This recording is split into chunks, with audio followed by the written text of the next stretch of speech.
माननीय उपराज्यपाल जी के अभिभाषण पर आपने चर्चा में मुझे भाग लेने का मौका दिया और एक शायरी कहकर अपनी बात शुरू करना चाहता हूँ माननीय मुख्यमंत्री जी के लिए कि जिस दिन से चला हूँ मेरी मंजिल पे नज़र है, कि जिस दिन से चला हूँ मेरी मंजिल पे नज़र है, आंखों ने कभी मील का पत्थर नहीं देखा और ये फूल मुझे कोई विरासत में नहीं मिले, तुमने मेरे कांटों भरा ताज का बिस्तर नहीं देखा। तो अध्यक्ष जी, माननीय मुख्यमंत्री जी का सफर दिल्ली की सुंदर नगरी झुग्गियों से शुरू हुआ और एक सपना, एक ख्वाब लेकर वहां से चले कि कैसे गरीब मजलूम लोगों की जो दिक्कतें थी, जो परेशानियां थी, उनको दूर करना है। कैसे वहां से निकले कि दिल्ली के लोग जो बिजली और पानी जैसी मूलभूत सुविधाओं से परेशान थे, उन परेशानियों से उन्हें कैसे आगे निकालना है। दिल्ली के लोग जो राशन माफियाओं से परेशान थे, उन्हें उससे कैसे निकालना है।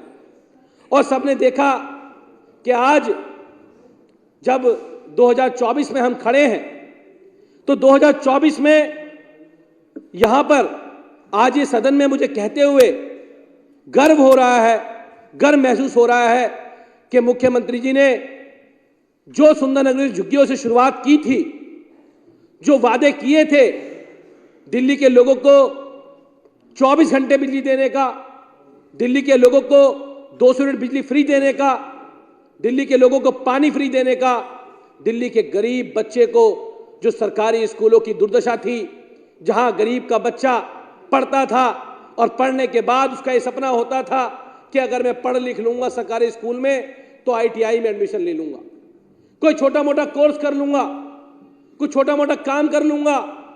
लेकिन अध्यक्ष महोदय, 10 साल में परिस्थिति बदल गई।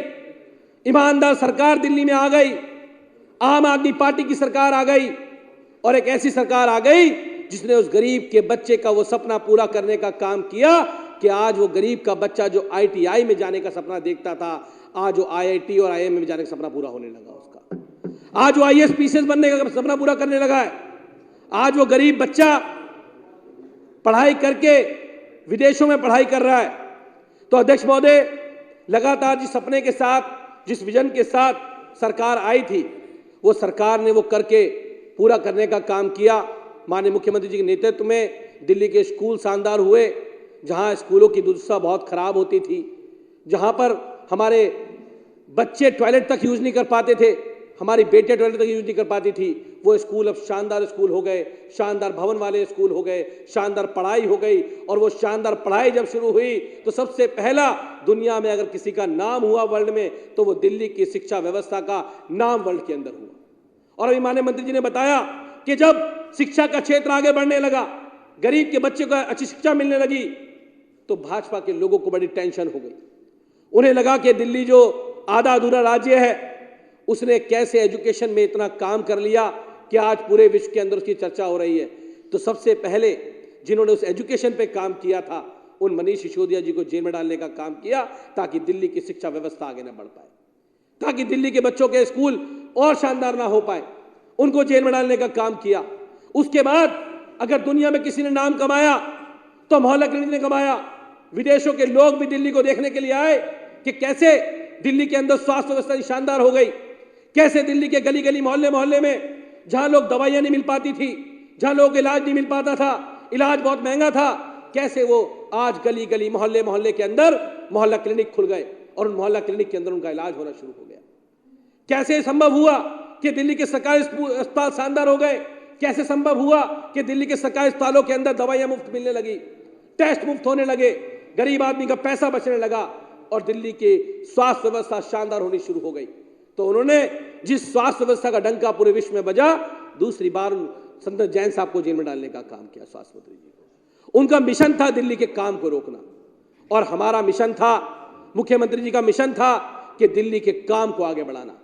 किसी भी परिस्थिति के अंदर, कैसी भी परिस्थिति आ जाए, कैसा भी संकट आ जाए, दिल्ली के काम नहीं रुकने देंगे, दिल्ली के काम आगे बढ़ते रहे और दिल्ली के काम आगे बढ़ते रहे। और आज दुनिया के अंदर दिल्ली का स्वास्थ्य मॉडल चर्चित है। आज दिल्ली के अंदर, देश के अंदर, दुनिया के अंदर दिल्ली के स्वास्थ्य मॉडल की चर्चाएं हो रही हैं। उसके बाद आपने दिल्ली में देखा कि कैसे दिल्ली की जो डीटीसी को खटारा बताते थे, दिल्ली के जो परिवहन सिस्टम को खटारा बताते थे, कैसे पूरी दुनिया के अंदर तीसरे नंबर पर इलेक्ट्रिक परिवहन के मामले में दिल्ली दुनिया में तीसरे नंबर पर आ गया।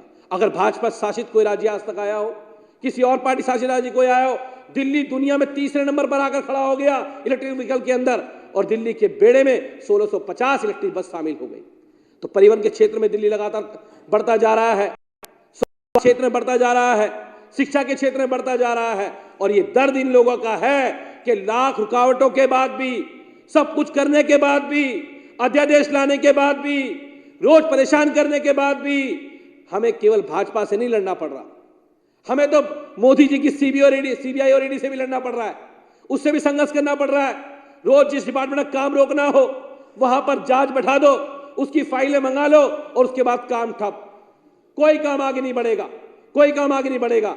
लेकिन उसके बाद भी मैं तो मुख्यमंत्री जी को धन्यवाद करता हूं, आभार व्यक्त करता हूं, इतने तमाम संकटों के बाद भी वो लगातार दिल्ली को विकास की ओर लेके जा रहे हैं। दिल्ली का विकास लगातार बढ़ता जा रहा है। दुनिया भर के अंदर महंगाई है, पूरे देश के अंदर महंगाई है, देश के हर राज्य के अंदर महंगाई है आज की डेट में, लेकिन दिल्ली देश का ऐसा इकलौता शहर है जहां सबसे कम महंगाई है। आज सबसे कम महंगाई कहीं पे है तो दिल्ली के अंदर है। लगातार महंगाई पे काबू पाया, लगातार शिक्षा के क्षेत्र को शानदार किया, और लगातार हम उसी तरह से काम करते जा रहे हैं, आगे बढ़ते जा रहे हैं। और दिल्ली की सरकार लगातार दिल्ली वालों के साथ खड़ी होकर, मजबूती के साथ खड़ी होकर दिल्ली के आगे, उनका काम है दिल्ली के कामों को रोकना और हमारा काम है दिल्ली के काम को आगे बढ़ाना। संकट कैसा भी हो, दिल्ली का काम रुकेगा नहीं, दिल्ली का काम ऐसे ही आगे निरंतर बढ़ता रहेगा। और मैं धन्यवाद करता हूं आपका कि आपने इतने महत्वपूर्ण उस पर मुझे चर्चा में भाग लेने का मौका दिया। बहुत बहुत धन्यवाद, बहुत बहुत आभार। प्लीज लाइक, शेयर, कमेंट और सब्सक्राइब करना ना भूलें वीडियो को जल्द से जल्द।